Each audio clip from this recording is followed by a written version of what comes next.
জয় গুরু বন্দে পুরুষোত্তমম পরম দয়ালের শ্রীচরণে আমার শতকোটি প্রণাম। প্রণাম জানাই জগৎজননী বড়মাচরণে, প্রণাম জানাই পরম পূজ্য পাদশিষ্যে বরদাস শ্রীচরণে, প্রণাম জানাই পরম পূজ্য পাদশিষ্যে আচার্য দেবের শ্রীচরণে। আপনাদের সবাইকে আমার আন্তরিক আনন্দিত জয়গুরু। সবাই কেমন আছেন? আমি খুব ভালো রয়েছি।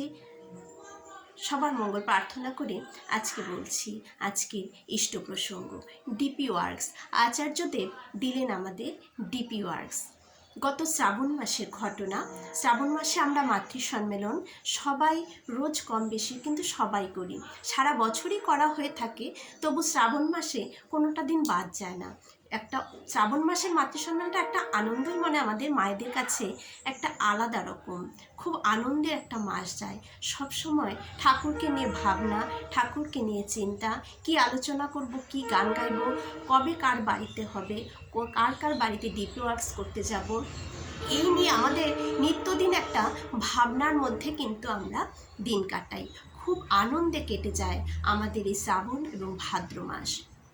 তারই একটি ঘটনা আজকে আমি আপনাদের শেয়ার করব আমার নিজের জীবনে। আমার এই হাতটা, ডান হাতটায় হয়েছিল কি, মানে বেশ কিছুদিন যাবৎ এই জায়গাগুলো ব্যথা হতো। এই জায়গাগুলোতে খুব প্রচণ্ড ব্যথা হতো আমার, মানে এতই ব্যথাটা, দিনে দিনে ব্যথাটা আমার বেড়ে যাচ্ছিল। তারপর যখন কি হলো, মানে আমি যখন কাজ করতাম, বাসন মাজতাম, যেটাই করতাম, আমি হাতটাকে মানে খুব কষ্ট হতো, সেই ব্যথায় খুব যন্ত্রণা হতো, কোনো কাজ করার পরে খুব যন্ত্রণা হতো, এত ভীষণ ব্যথা। ধীরে ধীরে আমার এই হাতের এই যে আঙ্গুল দুটো এমন হয়ে না ভাঁজ হয়ে গেল। এই দুটোকে আমি আর এরকম করে সোজা করতে পারতাম না, মানে একদম এমনই হয়ে থাকতো। এই দুটোকে যে আমি এরকম সোজা করব, এই সোজাটা আর করতে পারতাম না, এরকম বেঁকেই থাকতো হাত। ধীরে ধীরে আমার হাতটা মানে এতটা যন্ত্রণা আর এতটা ব্যথা হয়ে গেল, ভেতরে কি প্রবলেম হচ্ছিল এমন হয়ে গেল। মানে শেষের দিকে শ্রাবণ মাসটা পড়া ঠিক মানে জ্যৈষ্ঠ মাসের শেষের দিক, মানে আষাঢ়ের শেষের দিকটায় আমার হাতটা একদম এমন হয়ে গেল। মানে বাসন মাজাটাও তখন এমন অবস্থায়, বাসন মাজাটা কতটা কষ্টদায়ক সেভাবে যা করা হতো, কিন্তু ভীষণ যন্ত্রণা, মানে এত ব্যথা যন্ত্রণা যে আমি বোঝাতে পারবো না। হাতটাকে আমি এই পরিস্থিতি হয়ে দাঁড়ালো, একদম মানে একটা সাপের মতন হয়ে গেল। আমি হাতটাকে এরকম কখনো আর করতে পারিনি, এইভাবে কিন্তু আমি আর করতেই পারিনি হাতটাকে। এই আপনার জ্যৈষ্ঠ আষাঢ় মাস, গত জ্যৈষ্ঠ আষাঢ় মাস ধরে আমার হাতটা ধীরে ধীরে ধীরে, মানে প্রথম আঙ্গুল দুটো এমন, তারপর ধীরে ধীরে একটু একটু করতে করতে করতে করতে আর হাতটাকে আমি সোজা করতে পারি না, একদম এমন হয়ে গেল। ভীষণ যন্ত্রণা হতো, ভীষণ যন্ত্রণা। যাই হোক, মাতৃ সম্মেলন, শ্রাবণ পরিক্রমার মাতৃ সম্মেলন শুরু হয়ে গেল। শুরু হয়ে যাওয়ার পর রোজ মাতৃ সম্মেলনে যাওয়া, গান কীর্তন করা, জয়রাধে কীর্তন করা, তখন প্রচণ্ড হাতের তালি দিয়ে আমাদের কীর্তন করতে হচ্ছে। ডিপি ওয়ার্কস করতে বেরোচ্ছি, রোজ ডিপি ওয়ার্ক করছি। এই করতে করতে আমি ভুলে গিয়েছিলাম যে আমার হাতে একটা যন্ত্রণা আছে। বিশ্বাস করুন, আমি একদম ভুলে গেছি, মানে মাথায় তখন এটা আমার খেয়াল নেই যে আমার হাতে যন্ত্রণা আছে। তখন মাথায় শুধু আমার ঠাকুরকে নিয়ে চিন্তা ভাবনা, আজ কি আলোচনা করব, আজ কাকে দিয়ে আলোচনা করাবো, আজ কাল কার বাড়িতে মাতৃ সম্মেলন হবে, কোন কোন বাড়িতে ডিপি ওয়ার্কস করতে যাব, এই চিন্তা ভাবনা নিয়ে দিন কাটছিল। এই হাতের কথা ভুলেই গেছি। এমন করতে করতে যখন 14ই শ্রাবণ আমাদের বড়মার জন্ম দিবসটা আমরা পালন করি, তার আগে হঠাৎ করে 10-12 দিন যখন মাতৃ সম্মেলন হয়ে গেছে, হঠাৎ করে রাত্রে একদিন আমার মাথায় এলো, ঘরে গল্প করছি, হঠাৎ করে আমি ভাবছি কিরে, আমার তো হাত তো আমি সোজা করতে পারছি। তখন আমি আমার ঘরে আমার স্বামীকে, আমার ছেলেকে বলছি, এই আমার হাত না একদম বেঁকে গিয়েছিল, হাতে কোনো ছিল না, হাতে যে আমার হাত সোজা হচ্ছে, হাতের কথা তো আমি ভুলে গিয়েছি।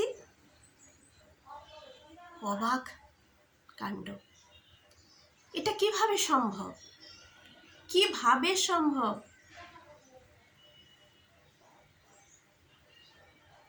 ঠাকুর কিন্তু কোনো জাদুমন্ত্র বিশ্বাস করতেন না, আজগুবি ঠাকুর বিশ্বাস করতেন না, আমাদের আচার্যদেবও না, বারবার বলেন আজগুবি পছন্দ করেন না।